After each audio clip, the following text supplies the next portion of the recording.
médico psiquiatra, estoy en la cátedra de psiquiatría desde el 2004 más o menos, trabajando en la Facultad de Medicina, Ciencias Médicas.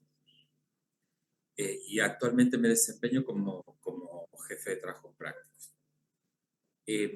La idea de esta clase de historia de la psiquiatría, van a ver que hay mucha información, va a aparecer mucha información en las imágenes.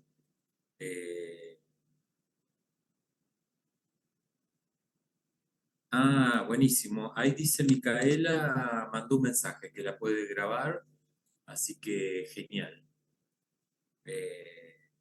Gracias, Micaela. No sé si estás ahí por ahí o lo querés decir en voz alta, pero bueno, mandó el mensaje.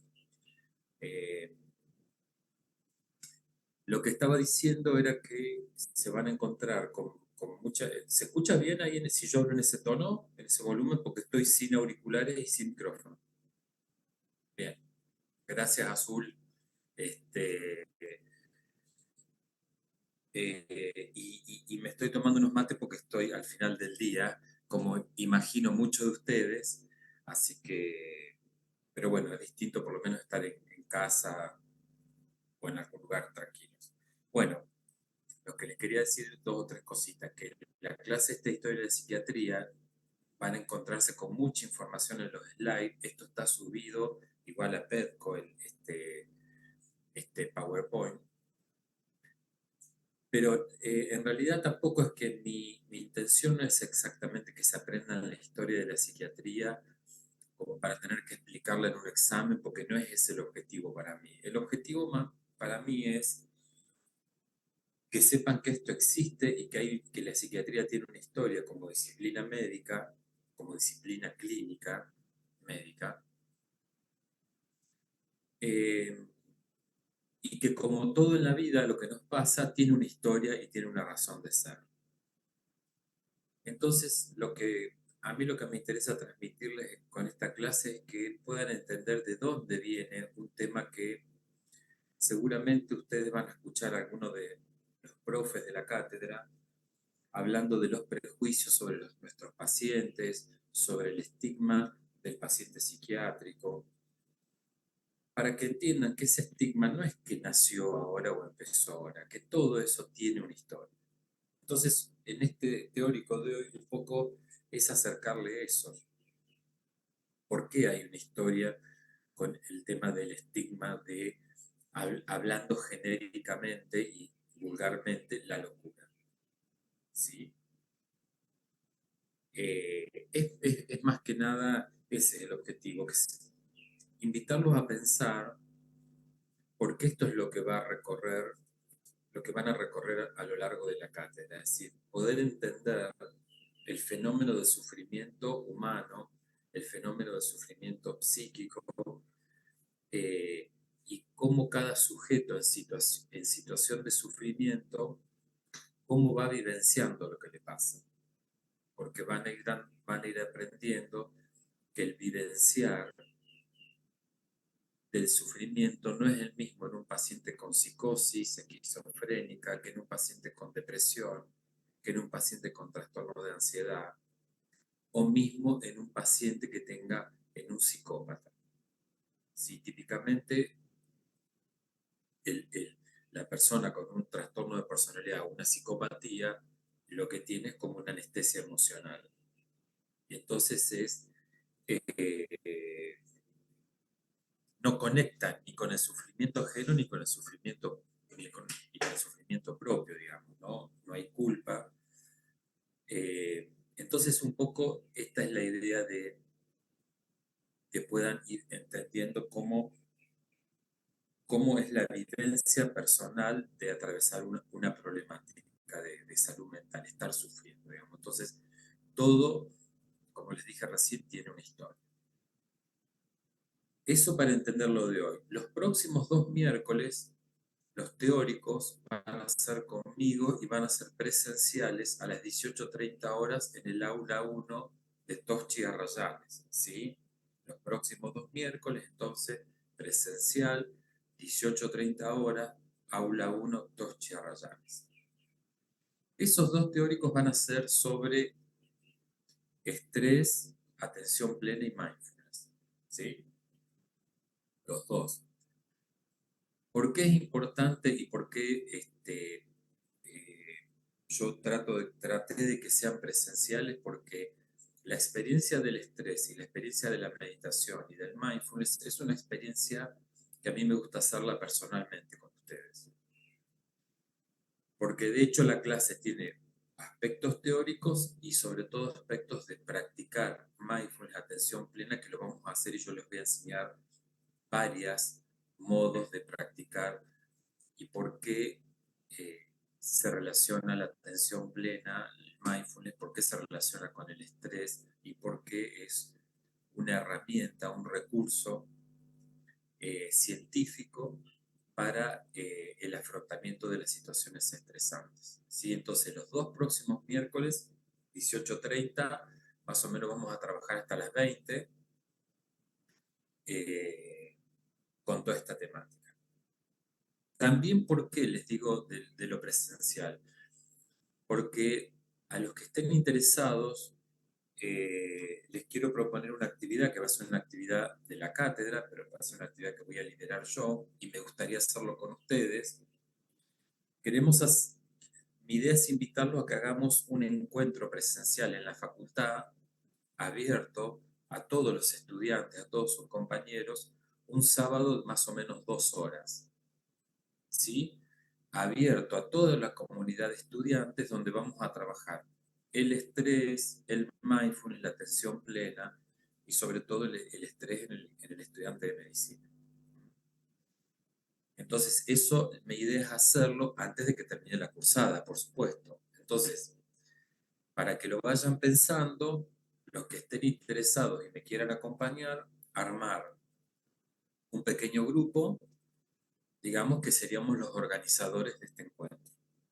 Entonces, para ya darle forma y bueno, ya poder conectarnos y recibir todas las sugerencias de ustedes, pero bueno, yo pensaba si podemos hablar con los tutores pares o vemos si hablamos con bienestar, bueno, ver cómo, y a partir de ahí definir nosotros esta pequeña comisión que se arme, definir qué sábado podría ser, donde todos puedan, porque yo sé que están con parciales, con otras materias y demás, pero bueno, 2 horas, no más de 2 horas, con 2 horas estaría más que bien, 2 horas y media, eso lo podemos charlar. Esta comisión, digamos, definiríamos todo eso, el día, la hora, y que sea abierto a toda la comunidad de estudiantes, digamos, ¿sí? Y entonces, eso a mí me gustaría que lo definamos en las entre las próximas 2 clases de estrés, no hoy. ¿Por qué? Porque lo que me interesa también es que vean qué es esto del mindfulness del estrés, muchos ya conocen, y cuando se arme esa comisión también puede ser que nos juntemos, vamos a tener que tener un par de reuniones por fuera de la cursada y demás para organizar eso y para practicar un poco de meditación y eso, digamos, para que también los organizadores, ustedes y yo, pero ustedes como pares estudiantes que están convocando, sepan, digamos, bien de qué se trata y a qué están convocando al resto de sus compañeros de la facultad. Entonces, me parece que esto era lo que yo les quería comentar antes de empezar la clase, ¿sí? Eh, Hoy vamos a trabajar hasta las 8:15 más o menos. Eh, Vamos a tratar de trabajar. eh, Alguien. Ay, me escribió Aldana. Buenísimo, Aldana, gracias. Genial. Eh, Ojalá seamos muchos. Aunque nos cueste ponernos de acuerdo y organizarlo con los horarios, pero bueno, no importa. Este, em, Así que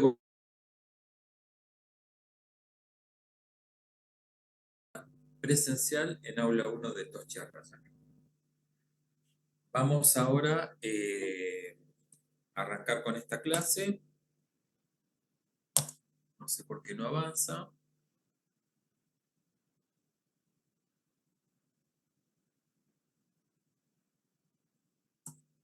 Ahí está. ¿Se ve bien ahí que avanzó el Power? Sí, ¿Sí? profesor. Perfecto. Bueno, entonces. eh,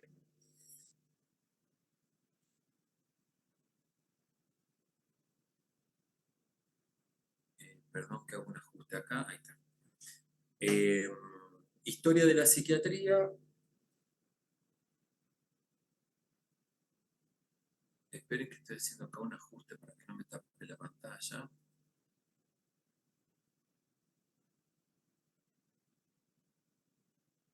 Ahí está.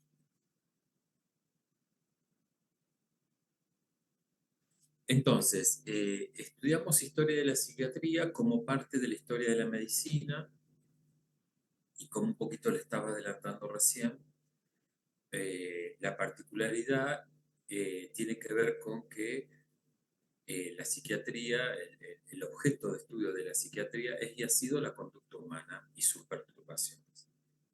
Por lo tanto, la psiquiatría está inevitablemente ligada a la historia del pensamiento humano, las culturas y las sociedades. Fíjense que la enfermedad mental ha estado presente en todas las épocas y culturas. Por lo tanto, vemos a través de la historia los muy variados y contrastantes enfoques en el estudio y abordaje de los problemas de salud mental. Fíjense qué importante es esto de cómo la historia y el sufrimiento psíquico y la salud mental han estado ligados al pensamiento humano y a la cultura. Por ejemplo, si analizamos que la homosexualidad y el travestismo eran considerados variantes de la sexualidad humana en las culturas helénicas, antigua Grecia, que va del siglo IV, que coincide con la muerte de Alejandro Magno, al siglo I, que es la dominación romana, eran considerados, como les decía recién, variantes de la sexualidad humana. Es decir, no había estigma en relación a el tipo de género que la persona portara y estaba incluido o aceptado como variables propias de la sexualidad humana. No es casual porque el helenismo en Grecia fue una cultura muy rica, muy valiosa, muy humana, y tenían como ejes muy importantes la hospitalidad, el autocontrol, la moderación y la piedad. Piedad pongo yo ahí no en el sentido religioso, cristiano, sino piedad como eh, el no juicio, digamos, el no abrir juicio sobre la vida de las personas. Pero fíjense qué interesante que después, ya lo vamos a ver con la venida de el oscurantismo en salud mental y psiquiatría, que ya lo vamos a ver ahora,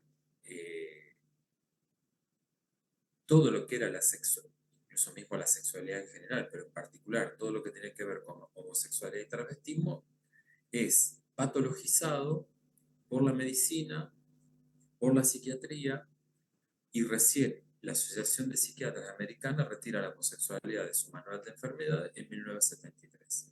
Y la OMS lo retira del CIE-10 en 1990. Entonces, ¿cómo directamente impacta la evolución del pensamiento humano respecto de temáticas puntuales a tal punto de que no cambiaron las personas con género diverso o homosexuales o travestis o trans, no cambiaron, siempre fueron las mismas porque a lo largo de la historia hay registros, múltiples registros en distintas culturas de la aceptación y de la convivencia de la homosexualidad y, por ejemplo, el travestismo como parte de la vida normal de los pueblos, y cómo eso después se lo patologiza y después se lo vuelve a sacar de los manuales de psicopatología. Eh, Otro ejemplo, en los pueblos originarios de América precolombina, conductas que hoy no dudaríamos de catalogar como patológicas, acá no lo tenemos no estamos muy lejos de esas cosmovisiones con nuestros pueblos originarios mapuches, con sus rituales, con su vínculo con la tierra, con la Pachamama, cómo entienden ellos eh, la enfermedad mental o la alteración, digamos, tan distinta como la entendemos nosotros. Incluso hay sintomatologías que no dudaríamos nosotros de diagnosticar como psicosis y en realidad hay que entenderlo en el contexto de un determinado ritual, donde incluso a veces se pueden usar sustancias y cómo eso no tiene nada que ver con un diagnóstico de psicosis ni de esquizofrenia.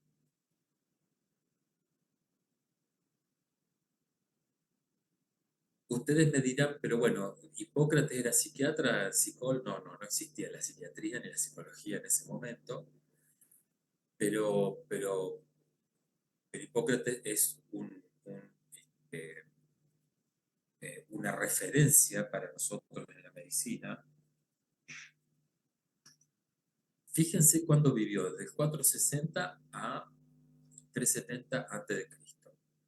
En realidad, ¿por qué está presente Hipócrates? Porque marca el inicio de la medicina moderna en Occidente y él, considerado el padre de la medicina, él es el primero que empieza a hablar esto a lo que nosotros hoy le llamamos método clínico, que no es ni más ni menos en su momento qué era lo que hacía Hipócrates y los médicos de su época. Observar. Esto no se lo olviden. Tan simple y tan concreto y tan difícil a veces como la capacidad de observar, sin dejarse llevar por los prejuicios. Esto es lo mismo que yo este, les voy a comentar y les voy a plantear cuando hacemos mindfulness, ¿sí? La observación sin juicio. Fíjense que el gran aporte de Hipócrates entonces tiene que ver con el método clínico que es observar. Y fíjense qué humanista, ¿no? Él dice, si se ama el arte de la medicina, también se ama la humanidad, ¿no? Son estos personas, estos protagonistas de nuestra historia de la medicina, que son, por lo menos en lo personal, para mí lo considero próceres y los considero, pero los próceres humanizados, no los idealizados, y, y, y cómo uno, viendo sus vidas, veía, claramente se veía que vivían para la medicina, ¿no? ¿Y por qué está acá la historia de la psiquiatría? Y bueno, porque él habla de la teoría de los humores. Él es el que habla por primera vez de la teoría de los humores para referirse a lo constitucional o idiosincrático de las personas, temperamento. Que para él todo era salud. Salud mental, salud física, todo era salud. No había, acuérdense que no teníamos, en esa época todavía no había diagnóstico, eran muy precarios, se moría muy joven. Eh, y él ya habla del temperamento melancólico, colérico, sanguíneo o flemático, ¿no? Que hoy podríamos decir, bueno, que el temperamento de la bilis negra, el melancólico, podríamos decir que es esas personalidades con mucha tristeza, o podríamos ya hoy hablar de psicosis melancólica. eh, y, y después el pensamiento colérico, que es la persona como más impulsiva, el flemático, que es la persona como más, podríamos pensar hoy como las personas más formales, más con un estilo más obsesivo. Es decir, él ya está hablando algo de esto de la salud mental y de alguna manera y de la salud general. Y de él heredamos el juramento hipocrático, cuya versión actual es la Declaración de Ginebra, es la declaración, digamos, que se usa más ahora en las juras de cuando ustedes se reciben de médico, que hay muchas variaciones, digamos, de textos jura de título cuando ustedes se reciban, pero básicamente la base tiene que ver con la Declaración de Ginebra, que habla de, bueno, la responsabilidad, la ética, eh, la confidencialidad, el principio de no daño. Es como, la Declaración de Ginebra es como el juramento hipocrático, pero llevado a la medicina actual, porque la medicina actual obviamente no es la misma de la época de Hipócrates, ¿no? Entonces, la bioética, los derechos y las obligaciones de los médicos, pero los derechos y las obligaciones de los pacientes. La Declaración de Ginebra incluye algo muy interesante, incorpora, que es el cuidado de los médicos, porque en ningún lugar se hablaba del cuidado de los médicos. En la Declaración de Ginebra se incorpora, eh,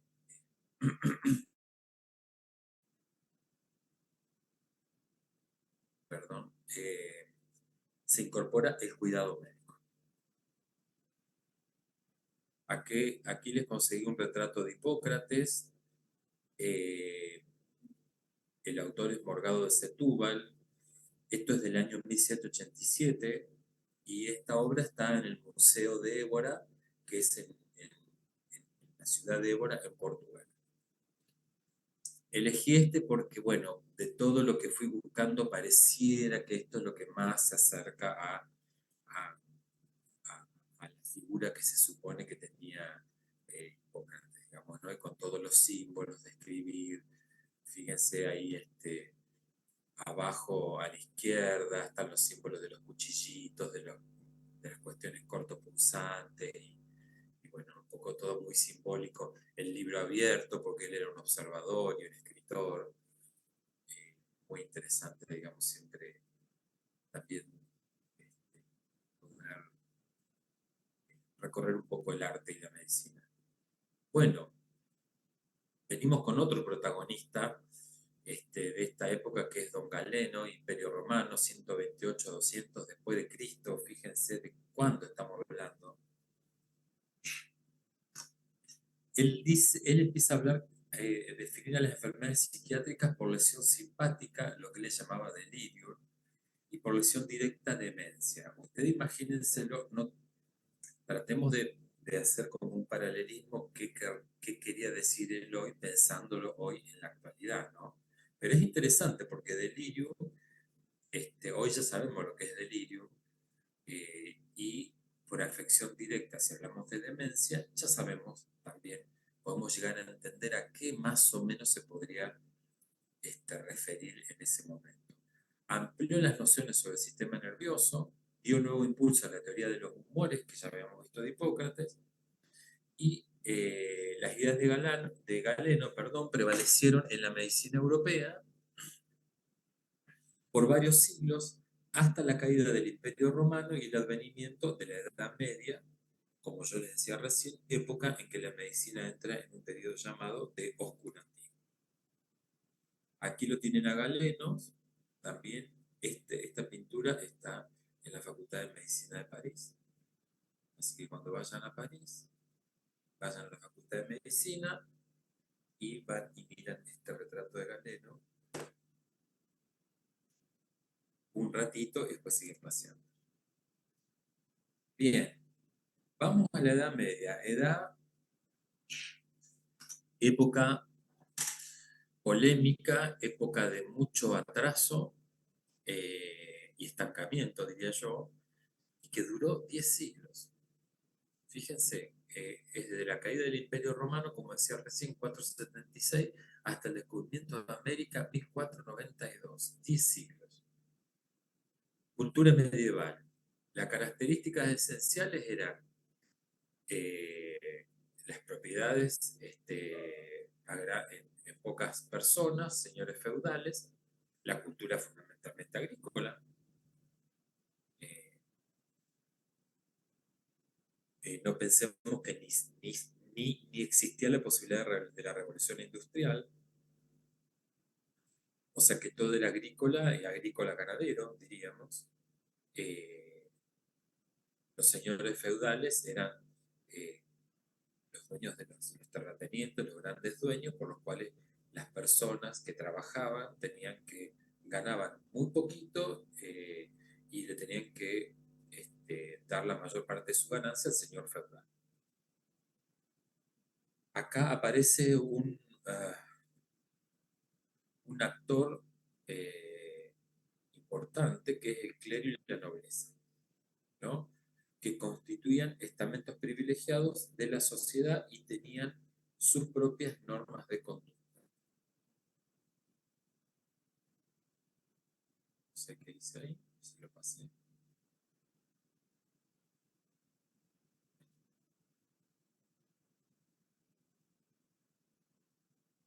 Eh, Acá entra actuar con mucha potencia y de lleno la institución religiosa como núcleo de poder, claramente, ¿no? Y cómo articulan la estrategia para la dominación, eh, esta alianza, podríamos decir, entre los señores feudales y la iglesia, a través de el dogma, el miedo, el pecado y la culpa. La idea era básicamente que no había que rebelarse, no había que pensar, solo trabajar, producir, dar el diezmo en la iglesia y al señor feudal, y que todo se mantuviera, como se dice, el status quo, se mantuviera exactamente igual y que no hubiera ningún tipo de progreso para acá. Eh, la institución religiosa, lógicamente, acá lo que plantea es el pensamiento mágico. El pensamiento mágico tiene que ver con esto de, bueno, una, digo, eh, más allá de las creencias que podamos tener seguramente muchos acá en este grupo, eh, el pensamiento está ligado al mágico, está ligado al dogma. Es decir, yo digo que esto es verdad porque yo lo digo. No tengo que fundamentarlo ni nada. Es decir, yo digo que Dios existe porque yo digo que Dios existe, nada más. Digo, no quiero entrar en las personas que seguramente habrá muchos compañeros de ustedes que son creyentes. Eh, entonces, la potencia del dogma unida al miedo, al pecado y a la culpa, eh, bueno, de alguna manera, por tantos siglos, hizo que la gente, bueno, viviera dominada porque eh, siempre había un motivo para sentirse culpable o sentirse pecador. Digamos. Y eso tiene que ver con la dominación. Después vamos a tener filósofos más de la modernidad que van a hablar mucho de esto y sobre todo eh, los aportes de los activistas y de los teóricos de la diversidad de género y del activismo trans que justamente van a traer el cuerpo trans, el cuerpo travesti como el cuerpo disruptivo que viene a desafiar todos, digamos, todos los preceptos, los conceptos que tienen que ver con una sexualidad normada o normatizada. ¿No? Pero digo, eso es político también. Es decir, es una posición política de subvertir, digamos, de alguna manera el orden establecido, sobre todo sobre la sexualidad. Fíjense que el revisionismo histórico plantea que mientras transcurría el llamado oscurantismo en la medicina, sobre todo en relación a las enfermedades mentales, en realidad fue un proceso de decantación de conocimiento que de ninguna manera se perdieron. Por ejemplo, mientras esto pasaba en Occidente, en el mundo árabe, aparece un médico, Moisés Maimónides, muy vanguardista, muy de avanzada, de origen judío sefardí, que fue médico, filósofo, astrónomo y rabino, y al final de esta era, en Bagdad y Córdoba, la Córdoba obviamente la de España, donde hubo mucha inmigración árabe, y Bagdad, Era un faro de la medicina científica. Fíjense cómo eso es muy probable que ustedes no hayan escuchado esto de la historia de la medicina, digamos, porque nosotros sabemos la historia de la medicina occidental, sobre todo. Eh, y acá aparecen los primeros sanatorios para enfermedades mentales y los templos griegos, que eran los lugares de tratamiento de las personas con problemáticas de salud mental. Los sanatorios para enfermedades mentales en el mundo árabe, acuérdense que no había psicofármacos, no había nada, no había química, entonces lo que se sabía que el principio que guiaba estos abordajes era que era alguien que estaba sufriendo y que por lo tanto había que darle la mejor calidad de vida posible. Entonces, en los sanatorios para enfermos mentales, tanto como en en los templos griegos, lo que eran lugares muy abiertos, muy aireados, muy soleados, eh, donde eran espacios donde los pacientes podían caminar, donde tenían como, por ejemplo, sobre todo en los lugares árabes, se usaba mucho esto de los baños, como baños termales, baños con aguas tibias, baños con sales, baños con sustancias, porque la idea era tratar de calmar una mente perturbada, pero sobre todo porque se era muy consciente del sufrimiento. ¿Sí? Porque en esa época ya había pacientes con psicosis, ya había pacientes que tenían alucinaciones auditivas que les decían, alucinaciones auditivas, sobre todo de tipo paranoides, ya lo van a ver con el doctor Dulbeco, eh, eh, las alucinaciones auditivas en los pacientes con psicosis paranoides son extremadamente agresivas.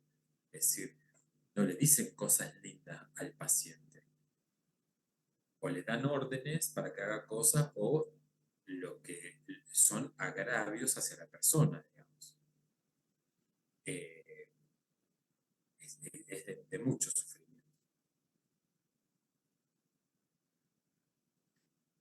Seguimos aquí con la historia de la psiquiatría y seguimos con la Inquisición, que fue un poco el sistema que se arma, que nace en Languedoc, en Francia, en 1199 y en 1249 que empieza la Inquisición española, ¿no?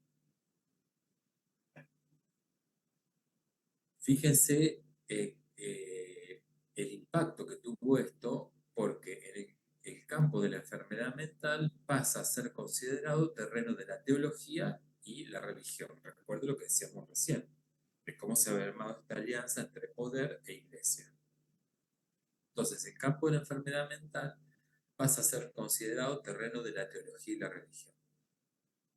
Todo comportamiento o idea que se saliera de la concepción de normalidad, que vieron que les dije en el slide anterior, la concepción de la normalidad era la que elegía el clero y los poderosos, cualquier coincidencia con la realidad actual es pura coincidencia, cualquier parecido con la realidad es coincidencia. Todo comportamiento o idea que se saliera de la concepción de normalidad de la época se lo encuadraba en el concepto global de brujería. Por lo tanto, amenazaba al dogma de la fe y al orden establecido. El tribunal inquisidor juzgaba y si era culpable, el castigo era la hoguera.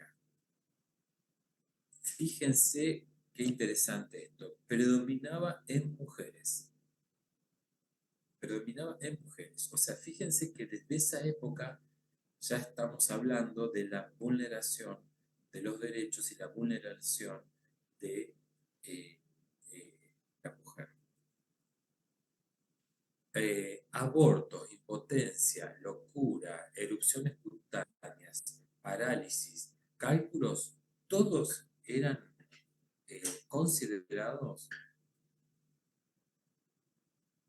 patologías que se las encuadraba como el concepto de brujería o de endemoniados, ¿no? Por lo tanto, eh, todo eso debería ser directamente eliminado. Por por eso iban a la hoguera, ¿no? Eso los quemaban. Pasó mucho tiempo de esto y fue un verdadero atraso. Por suerte, en los monasterios y demás, que iban quedando de alguna manera esos archivos y no lograron como hacer retroceder y que la información y que el crecimiento que había tenido la medicina hasta ese momento desapareciera. Pero esto habla, por eso es una época de oscurantismo y de mucho atraso para no solamente para la medicina, para el mundo. A tal punto se llega en esta época que el Tribunal Inquisidor arma un manual, que sería como un manual de, si quieren, de psicopatología y brujería, que se llamaba El Martillo de las Brujas. Esto es de 1487, era el manual diagnóstico y terapéutico de la brujería y estaba escrito por dos monjes inquisidores, Kramer y Sprenger. O sea, fíjense que se tomaron el tiempo para sistematizar y escribir el Maleus Maleficarum, que hay ejemplares, por supuesto. Eh, les hago una pregunta abierta, que me conteste alguien. ¿Hay alguno que esté con el celular disponible? ¿Cómo están tomando la clase? ¿Cómo están con el celu o con la compu? Con la compu, profe. Ah, bueno. ¿Por qué? Porque yo siempre acá les propongo una especie de juego. Entonces, los que estén con el celu, vayan a- al celu a comprar, si quieren entren directo a Mercado Libre, o pongan Maleus Maleficarum, a ver si lo tengo. No. Pongan El Martillo de las Brujas, libro, y vayan y van a ver que lo encuentran ejemplares en Mercado Libre. ¿Encontró alguno? Azul, ahí veo que estás asintiendo. Sí, Abrí sí, el lo que... micrófono, Azul, ¿qué encontraste? Para leer el fin de semana. Dale. Hay un montón de ediciones. Sí, un montón. Buenísimo. Hay un montón de ediciones, tapa blanda, tapa dura, antiguo, usado, nuevo. Bueno, entonces yo siempre acá hago el mismo chiste que digo, bueno, el fin de semana se lo compran y invitan a los amigos a casa a tomar unos gin tonic y leen el Martillo de las Brujas. Porque para proponerle al novio, Sí, a la novia y eso, leer el Martillo de las Brujas es muy aburrido. ¿Qué estabas viendo, Agostina? ¿Encontraste muchos también ejemplares? sí, sí, hay muchas ediciones. Ah, no, estaba chusmeando eso. Bueno, no sé si está en PDF para comprar, pero bueno, porque a esta altura del partido, bueno, es literatura, uno es muy interesante leerlo. Yo no lo leí todo, este, eh, pero, pero bueno, es muy interesante porque uno eso ya hoy, si les gusta y tienen tiempo y ganas, lo pueden leer como una novela, lo pueden leer como un libro de historia, pero bueno, eso pasó, digamos, no es ficción, digamos. Entonces es muy interesante, si a alguno le interesa este, tenerlo como literatura, digamos, ¿no? Bueno, si bien lo vamos pasando rápido como a las otras épocas, si bien eso duró 10 siglos, por suerte llegamos al Renacimiento, cuya cuna del Renacimiento se sitúa en Florencia, en Italia, porque fue el florecimiento sobre todo de las artes. Yo no he tenido oportunidad de conocer Florencia en Italia, pero bueno, mis amigos, la gente que conozco que ha ido, realmente es una ciudad hermosa, es entendible por qué se la sitúa como el sitio del Renacimiento, porque la arquitectura, las pinturas, los museos, la música, la pintura, el arte, realmente son lugares donde uno va por las calles y respira arte, digamos, ¿no? Entonces, por eso se lo sitúa en, en la ciudad de Florencia, digamos. ¿De qué se trata? Bueno, de una fuerte reacción al modelo dogmático de las enfermedades mentales, o sea, la explicación, digamos, que se le daba hasta ese momento a la enfermedad mental era que eran endemoniados o embrujados. Digamos, en general suele suceder que en los movimientos culturales eh, los cambios de época suelen llegar a ser hasta violentos, digamos. Es como el péndulo que va de un lado y se dispara y vuelve al otro polo, ¿no? Entonces, hay un fuerte sentido del humanismo eh, y la medicina, y acá se incorpora claramente la filosofía, retoman el campo de la psicopatología. En España se fundan los primeros establecimientos asistenciales, es decir, ya se empieza a pensar, digamos, primero que los pacientes que tenían alucinaciones, que se golpeaban la cabeza, o que se hacían daño, o que gritaban, no estaban embrujados, ¿no? Tan básico que a uno ahora le parecería como tan básico.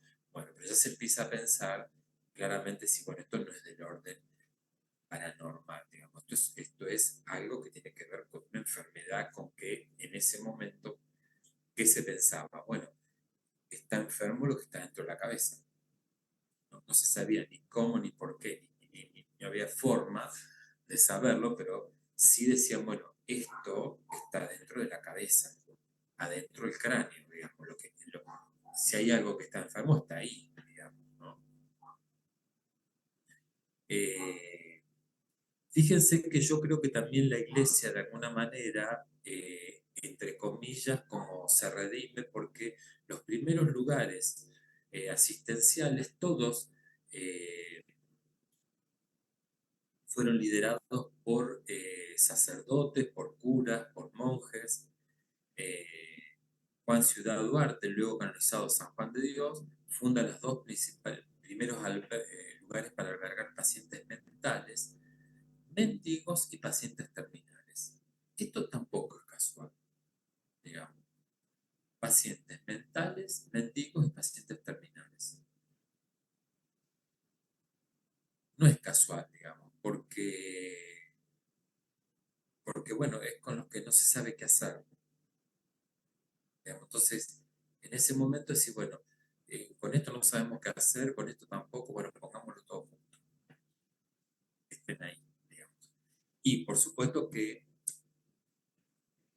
el espíritu era custodial, digamos, porque no había mucho para hacer, entonces, bueno, pongámoslo en un lugar, cuidémoslo más o menos, eh, que probablemente lo que uno dice, acá a diferencia de pacientes mentales, mendigos, probablemente esos mendigos, o llamados mendigos de la época, es muy probable que fueran los homeless de hoy, digamos, ¿no?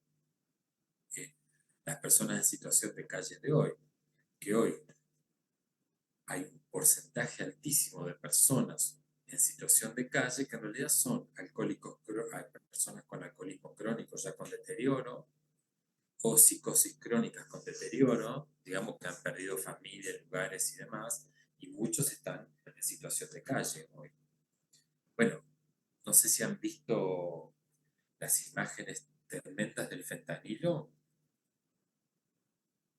Sí, pero también tiene que ver con una cuestión a nivel social y a nivel de reinserción social, laboral, Por me parece, supuesto, porque en esa época, o sea, en todo el tema de la historia que estamos hablando, sí, se veía, por ejemplo, a la mujer como una bruja, se veía la histeria, se veía enfermedades mentales como alucinaciones, pero en ese punto donde había una violencia exacerbada, no se veía, por ejemplo, a alguien eh,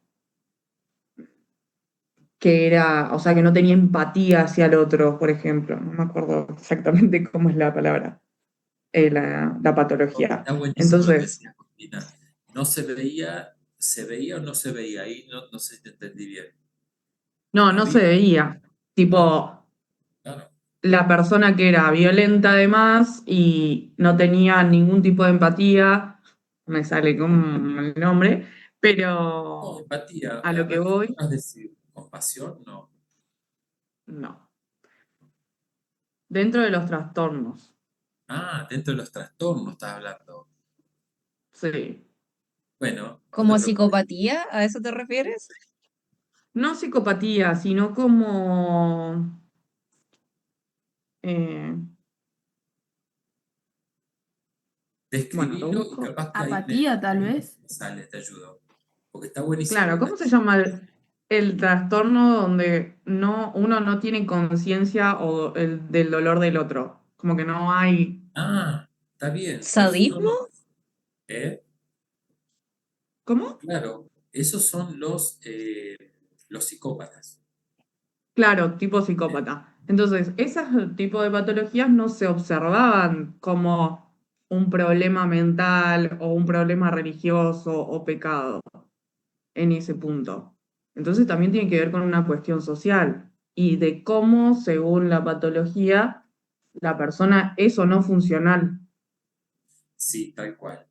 Pero no era, Agostina, que toda la sociedad era psicópata, que no se entienda eso. No, no, no, no, pero lo que yo decía es que No, no. habían grandes rangos que se ve en la historia de la humanidad, habían personas en grandes rangos que tenían actitudes o algunos rasgos bastante psicópatas y no eran vistos como enfermos mentales. No, claro. Sí, sí, sí, ahora Entonces entiendo. tiene Sí, sí. que ver también con el momento social que se vivía en ese entonces. Y yo Totalmente. creo que el ambiente del que se rodea la persona también. En qué sociedad o en qué ambiente se maneja la persona, porque hay personas que tal vez no ven como una enfermedad mental o una alteración si se manejan en un ambiente donde todos están en la misma. Están Entonces, todos de acuerdo, digamos. claro, Bueno, bueno, estamos todos locos, estamos todos de acuerdo. eso es muy interesante porque en algún momento el doctor Dulbeco le gusta mucho hablar de eso. En algún momento, cuando les enseñe idea delirante, pregúntenle, o seguramente él va a hablar de eso. Bueno, ¿cómo, quiénes son? ¿Cuál es el consenso para decir que una idea es delirante? Una idea es errónea. Claro. O cómo, bueno, ¿quién decide qué es la norma? ¿Qué es lo normal? Bueno, todo eso, de todos modos, Agostina, es muy interesante y todo eso permanentemente está sujeto a revisionismos y está sujeto a la evolución del pensamiento humano. Por eso hay que tener cuidado cuando las cosas se rigidizan y se cristalizan y se dice, listo, de acá para allá estamos los normales, de acá para allá están los enfermos, digamos, ¿no? Eh, el, eh, por eso la psiquiatría justamente está directamente, la evolución de la psiquiatría está directamente ligada al pensamiento humano y a la cultura.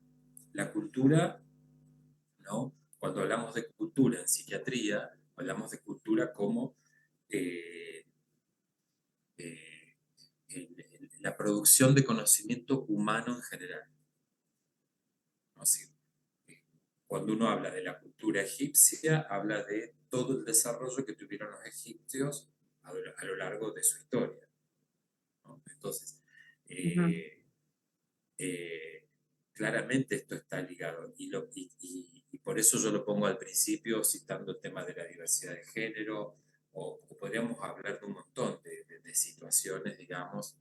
Eh, el otro tema con la psiquiatría y la salud mental es el miedo ligado a la ignorancia. Todo lo que yo desconozco o siento que puede estar fuera de mi control me da miedo. Eso es una reacción humana, es absolutamente humana. Si todo lo que... Entonces, por eso hay que tener cuidado en esto de decir, bueno, si yo hay algo que no conozco o desconozco, hay que tener cuidado porque Mi ignorancia, ¿yo con qué la lleno? Si yo tengo un hueco, ¿qué les parece? Si yo tengo un hueco de ignorancia respecto a algún tema, ¿con qué lo Y lleno? pero eso va a depender de cada persona, porque hay gente que tal vez su ignorancia la va a llenar con conocimiento y hay Claro, gente que no bueno, le importa vivir en esa ignorancia. bueno, tal cual. Entonces, frente a a lo desconocido, yo puedo elegir con qué hago frente a ese desconocimiento, a esa ignorancia. O con avanzar y meterme en contacto con ese hueco, con eso que para mí es desconocido o ignoro, o lo lleno con el prejuicio. Yo lo lleno con creencias que yo armo, entonces no los preconceptos, los prejuicios, los a priori es donde yo decido por lo que escuché, más lo que me dijeron, más lo que lo vi, me armé mi propia teoría y relleno la ignorancia, lo que me da miedo, con un prejuicio. Eso frecuentemente, digamos, lo vemos. Y no estamos exentos ninguno.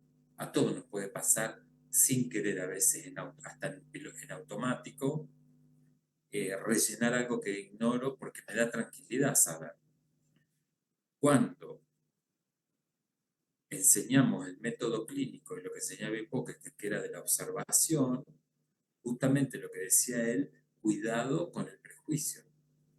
Cuando hacemos clínica médica o yo recibo un paciente en el consultorio, yo recibo muchos pacientes que como que lo aparecen como motivo de consulta o forma de presentación la tristeza. Pero no salen todos de mi consultorio con el diagnóstico de depresión. Digo, tan básico y tan básico como esto que estoy diciendo. Bueno, en el diagnóstico clínico, en la especialidad que hagan, la observación y el prejuicio hay que estar muy consciente porque si no, a veces como médico es muy atractivo decir, bueno, tiene esto, esto y esto, este es el diagnóstico, porque básicamente me tranquiliza a mí saber ponerle un nombre y un apellido. Entonces, gracias por los comentarios, Agustina, buenísimo. Entonces, este hombre funda la Orden de los Hermanos Hospitalarios y en Valencia, en 1409, el fraile macedonio Joan Joffre inaugura el primer hospital psiquiátrico. A mí esta parte de mencionarles entre tantos, porque imagínense que quedan de esta clase, quedan afuera tantos personajes tan tremendos de la filosofía, pero esto yo los pongo porque me gusta compartírselos porque ya nos interpelan a nosotros como médicos y a ustedes como futuros médicos. Eh, y, y, me parece que está bueno que nos permitamos como médicos, como personas, diría yo, antes que nada, que permitamos la posibilidad de ser interpelados por las realidades, por las personas, por lo que fuere, ¿no? Pero fíjense que René Descartes, filósofo, físico y matemático, dice que él empieza a decir que el hombre es una unidad compuesta de mente y cuerpo en una interacción constante y recíproca. 1500 al 1600, o sea que fíjese que Descartes ya estaba empezando a ver lo que después sería para nosotros la psiconeuroinmunoendocrinología. Fíjese la cabeza de estos tipos, por dónde iban. ¿Qué decía Descartes también? Dudar de todo. Dudar es también un modo de pensar y pensar es una prueba de la propia existencia. Fíjense la profundidad de lo que está queriendo decir este hombre, que hay de dudar de todo, que dudar es también un modo de pensar y pensar es una prueba de la propia existencia. Dudar para llegar a la verdad. La duda es metódica, no escéptica. Esto es para mí es el alma de la medicina. es el alma de la clínica, no de la medicina, de la clínica. Esto es el alma de la clínica médica. Es decir, dudar para llegar a la verdad, la duda es metódica, no escéptica. ¿No? Y esto no es filosofía eh, para el bar o filosofía para la universidad, para la facultad. Esto es filosofía concreta, concretísima para el método clínico cuando ustedes sean médicos, para no dejarse llevar por un síntoma y apresurar un diagnóstico. ¿Sí? Y sobre todo que dudar no tenga mala prensa para ustedes como médicos. No es que van a andar dudando de todo y van a volver atrás con cada cosa que dicen, pero ante un primer paciente, una primera evaluación, así tenga el paciente fiebre, odinofagia, tos, y digan, bueno, no, esto es una faringitis, no hay duda. Bueno, sí, ok, es muy probable que sea una faringitis, pero no, permítanse dudar un poquito algo más, digamos. Bueno, este paciente eh, está con una faringitis importante, tiene unas placas de pus tremendas en la faringe, tiene 25 años. ¿Qué hace? ¿Dónde vive? ¿Cómo vive? Nunca le pasó esto. Bueno, ¿cómo estará su inmunología? Su inmunología está bien, es llamativo, un cuadro de esta característica de una persona joven. ¿Habrá algún tema inmunológico? Por lo menos piénsenlo, no es que van a salir a pedirle todo el laboratorio inmunológico, pero piensen, digamos, eh, que que lo que estamos asistiendo en este momento en el mundo es a la anulación del pensamiento, justamente. Es decir, todos los dogmatismos, todos los autoritarismos, todos los gobiernos, digamos, autoritarios y de ideología de derecha, justamente es lo que plantean es no pensemos porque nosotros tenemos la verdad. Entonces es la esencia de los gobiernos autoritarios de derecha, es decir, nosotros somos los que tenemos la verdad, ustedes no necesitan pensar, porque nosotros les vamos a decir qué es la verdad y qué no es la verdad. Y si lo vemos en la actualidad, eso lo podemos ver aplicado a lo que está pasando en las sociedades con gobiernos de derecha, donde están anulando o intentando anular derechos al aborto, género, los homosexuales, las lesbianas, son todos, digamos, hay que este, se vuelve a la patologización, bueno, cualquier tema que se le ocurra que tiene que ver con las luchas y con los derechos civiles, eh, son anulados. Pero eso, ¿cómo se hace para anular? Haciendo que la gente no piense. Immanuel Kant, filósofo prusiano, fíjense lo interesante de Kant. Buscó por encima de todo enseñar al ser humano a pensar por sí mismo y a rechazar los dogmas de todo tipo, que destruyen la razón y someten el libre pensamiento a ideas fijas.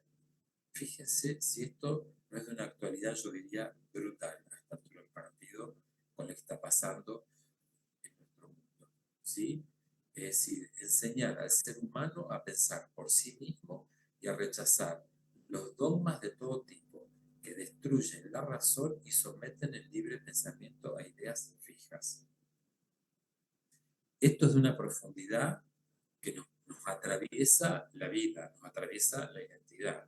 Hizo una clasificación de las enfermedades mentales y planteó que las mismas debían ser tratadas por los filósofos. Fíjense hasta lo que se animó a decir Kant. Por supuesto que él, obviamente, en ese momento no sabía de los neurotransmisores, no sabía de todo, de la neurociencia, pero no estaba errado. Es decir, no estaba mal lo que estaba pensando. Es decir, perfectamente podrían ser algunas cuestiones tratadas por los filósofos. De hecho, yo soy médico psiquiatra y soy psicoterapeuta y trabajo con mindfulness. Y a veces hay sesiones cuando el paciente ya está estabilizado, incluso tengo pacientes sin medicación, que vienen a psicoterapia, A veces hay sesiones de psicoterapia que parecen charlas filosóficas. ¿Por qué? Porque una vez que de pronto cede el síntoma de la depresión o cede el síntoma del pánico o cede, digamos, algo de este orden de la ansiedad, bueno, aparecen preguntas, y eso está bueno que aparezcan, de otro orden, que tiene que ver con, bueno, desde algo tan eh, lógico como decir, bueno, ¿y por qué yo empecé con ataques de miedo? ¿Y por qué yo no me puedo subir a un ascensor porque tengo un ataque de pánico? ¿Y por qué me entristecí de esta manera? ¿Y por qué? Digo, ¿y por qué aparece la muerte como una salida posible ante el sufrimiento? ¿No?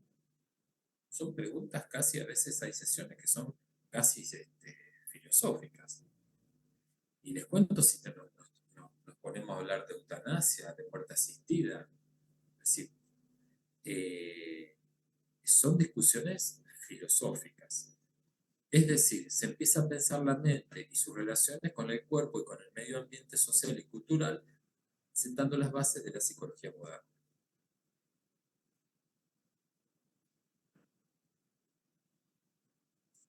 Llegamos a la edad moderna, ya pasamos al Renacimiento, que era una, una hermosa época. La edad moderna más o menos se describe desde el descubrimiento de América hasta la Revolución Francesa en 1789, cuyo eslogan de la Revolución Francesa era libertad, igualdad y fraternidad. Se continúa en la línea de los establecimientos para alienados llamados asilos o albergues donde convivían otra vez huérfanos, ancianos, mendigos y pacientes. Otra vez juntamos a todos con los cuales no sabemos qué hacer. Y no era porque en ese momento eh, los quienes administraban el poder o la política o las políticas, digamos, eran malas personas. Algunos serían claramente de ideologías jodidas, pero claramente lo que sucedía acá era que no se sabía qué hacer, digamos, porque tenías muchos huérfanos, porque nos moríamos a esa época, nos moríamos a los 35 años, 40, 50, entonces había muchos huérfanos, a veces por enfermedades, por guerra. eh, eh, los que zafaban y eran un poco más viejitos se quedaban solos. Otra vez la figura de los mendigos y los pacientes, que yo creo que era todo más o menos el mismo combo, mendigo y paciente. Y la atención era predominantemente custodial. Frecuentemente en Europa se exhibían las personas alienadas juntos con las personas con deformidades por pocas monedas y eran objeto de escarnio público. Todo esto que vamos pasando muy rápidamente en esta clase, no era que esas cosas iban desapareciendo, aunque parezca obvio esto que digo. Todo eso fue quedando, de alguna manera, esta historia está encarnada en nuestros pacientes actuales. Y hasta está encarnada en nosotros los psiquiatras. De alguna manera, seguimos encarnando esta figura de el psiquiatra que eh, solamente custodia o cuida y controla, ¿no? Es decir, y nos cuesta todavía sacarnos eh, ese estigma, sobre todo desde algunas líneas, donde eh, hemos quedado asociados a esta historia de la psiquiatría, ¿no?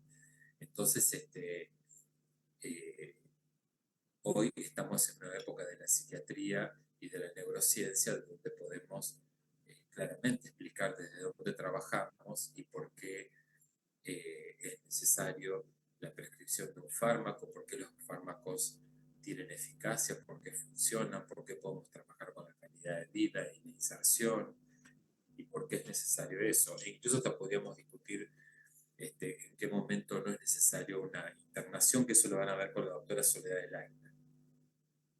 Primer hospital psiquiátrico en el Nuevo Mundo es en México, en el año 1500, a cargo de otro cura, el fraile Bernardino Álvarez, Y en Argentina, el primer hospital psiquiátrico se inaugura con el nombre de Patio de Dementes en el año 1854, actualmente Hospital Braulio Moyano.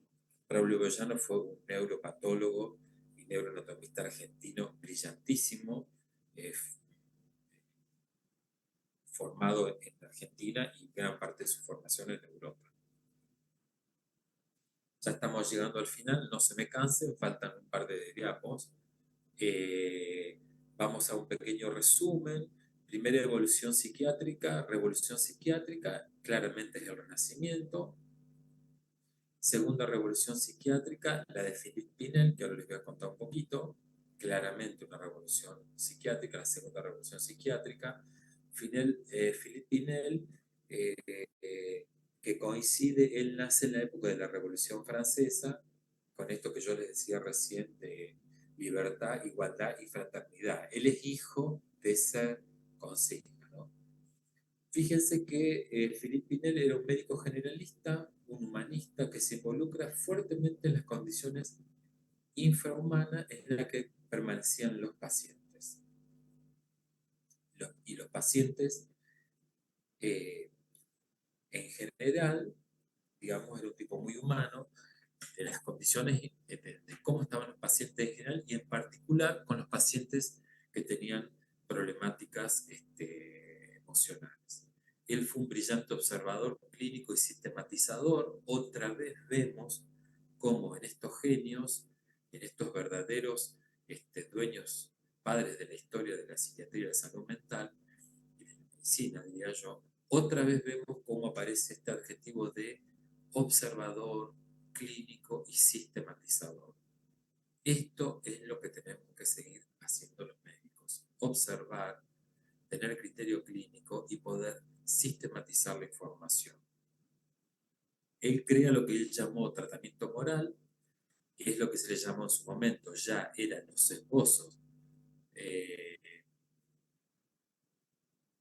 No sé qué pasó. Clase teórica. Dejé de compartir.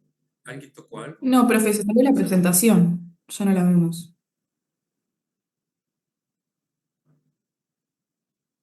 No sé qué habrá pasado.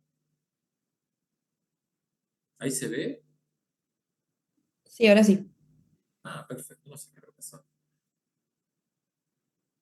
Eh,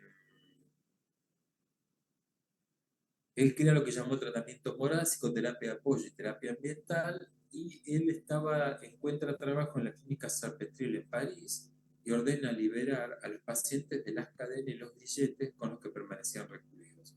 Nuestros pacientes psiquiátricos, el tratamiento era encerrarlos, atarlos con cadenas y dejarlos, acercarles un plato de comida, en el mejor de los casos, con condiciones de higiene realmente absolutamente espantosas e infrahumanas. ¿Qué pasó?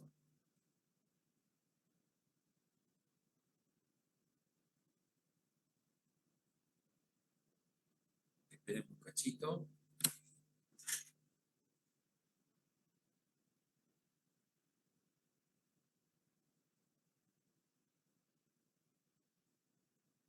Ahí está. Esto es una pintura de la época, que refleja, es un reflejo de cómo, fíjense que hay barras ahí amuradas a paredes y están encadenados. Esto es literal, esto no es literatura, esto no es ficción. Fíjense, cara de ira o de enojo, acá cara de sufrimiento. Realmente uno ve estas imágenes hoy y uno dice, bueno, cuánto dolor, cuánto sufrimiento, cuánto hemos tenido que pasar y cuánto han tenido que sufrir nuestros pacientes hasta que la medicina vino a aliviar el sufrimiento, ¿no? Bueno, la humanidad tiene estos claros oscuros hoy estamos viendo este abandono, lo estamos viendo de otra forma. No es que no existe el abandono y el maltrato y el destrato, pero bueno, está apareciendo de otra manera, tristemente y lamentablemente, ¿no? La desvalorización de la vida humana la vemos claramente volviendo con otra presentación.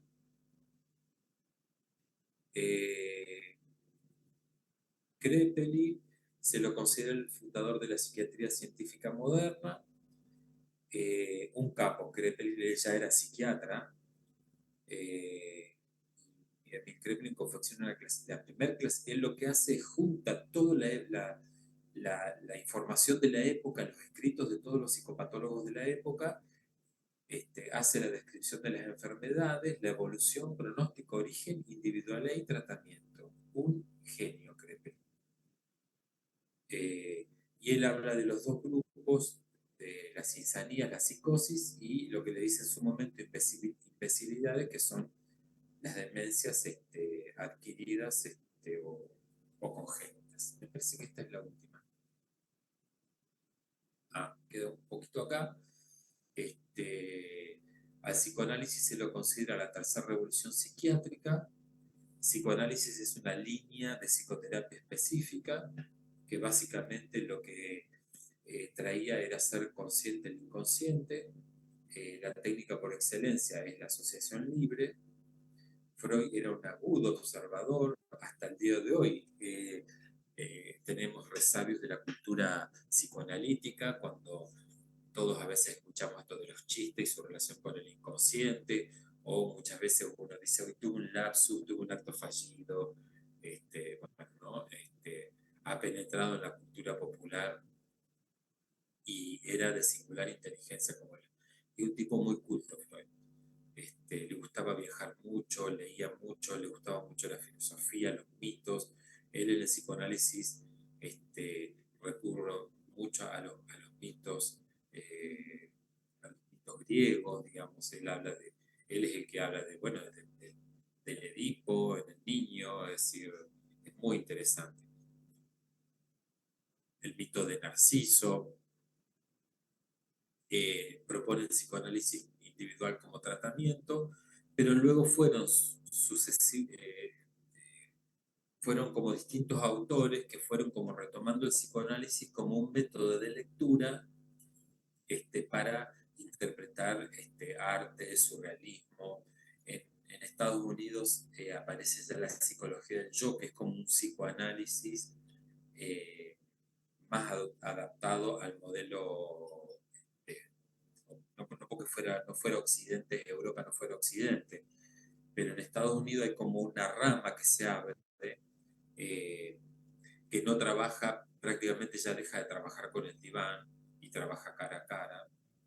Y aparece, por supuesto, después genios como Harry Stack Sullivan hablando del enfoque social y el psicoanálisis infantil con la teoría de las relaciones objetales. ¿Te parece que acá se termina? Sí. Pero bueno,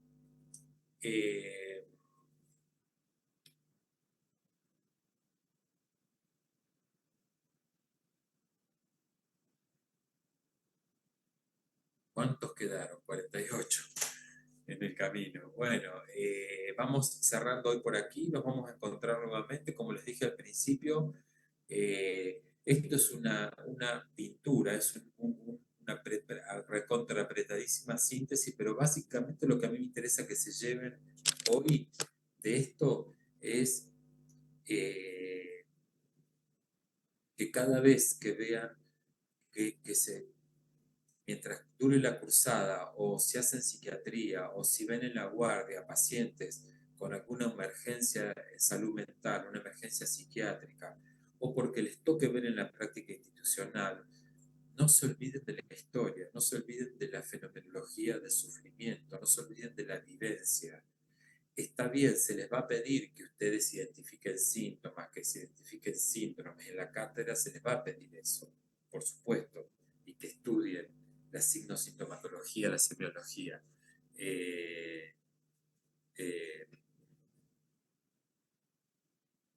por supuesto, pero no se olviden y tengan muy presente el tema de que ustedes, cuando van a recibir a un paciente o vayan a atender, más allá de la especialidad que hagan, la historia de ustedes, sus propias creencias, sus propios prejuicios, no quedan afuera del consultorio.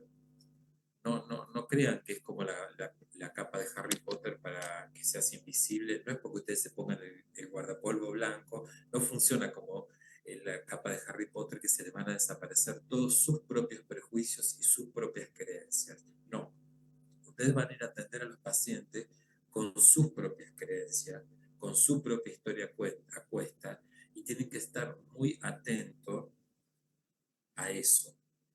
¿Sí? Tienen que estar muy atentos a no diagnosticar con sus prejuicios, sino que diagnosticar con la objetividad. ¿Mm?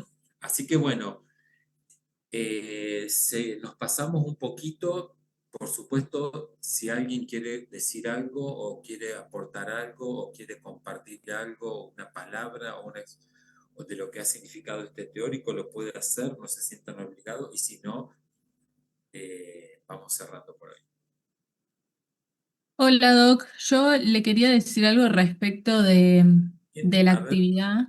¿Malena? ¿Quién habla? Sí, Malena. Ah, sí. De la actividad que había hablado. Bueno, yo soy consejera directiva por el claustro estudiantil y a Buenísimo. nosotras nos interesa poder hacer estas actividades, así que si usted quiere, la semana que viene con, bueno, otras compañeras que estén interesadas y puedo también escribirle a compañeras tutoras, nos acercamos. Perfecto. Malena, buenísimo. Ya te digo que sí, por supuesto. Genial, gracias. Sí, dale. No, ¿qué, profe? Vení, Malena, vos al presencial podés venir el miércoles que viene. Sí. Listo. Entonces, eh, vamos a arreglar el miércoles que viene. Ahí arreglamos, charlamos y vamos a dedicar a trabajar, a presentar el concepto de estrés, prácticas, y ahí le empezamos a dar forma para ir viendo qué fecha y cómo armamos el encuentro de bienestar. ¿Sí? Así que, buenísimo, Malena, sí, nos va a venir muy bien tu ayuda. ¿Mm? Y ahí Ahí dice, Dani dice va a en el chat participar que su tutora, Daniela sí, Costa, ahí escribió. buenísimo. Bueno, espectacular, porque todos los que se sumen nos va a ayudar a todos a organizarnos mejor, a repartirnos las tareas, y eso hace que sea más liviano para todos, porque sobre todo, bueno, ustedes están cursando, están con exámenes, yo estoy con mucho trabajo también en mi vida profesional, entonces entre todos nos lo armamos, y yo creo que vamos a poder hacer una cosa, algo muy lindo, y sobre todo un aporte importante para todos ustedes, digamos, ¿no? Para todos los compañeros. Así que bueno, Malena, gracias. Y A ahí usted, alguien profe. escribió, que ya me olvidé el nombre, eh, Daniela Acosta. Listo. Que tengan buen fin de semana, diviértanse, no consuman sustancias, por favor, se los pido. Cuídense, cuiden la cabeza, cuiden el cerebro, cuiden la salud cerebral.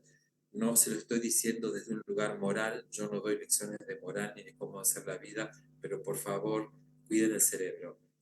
Es el capital más importante que tenemos. Nos vemos. Chau, chau. Gracias, Chao, profe. profe, muchas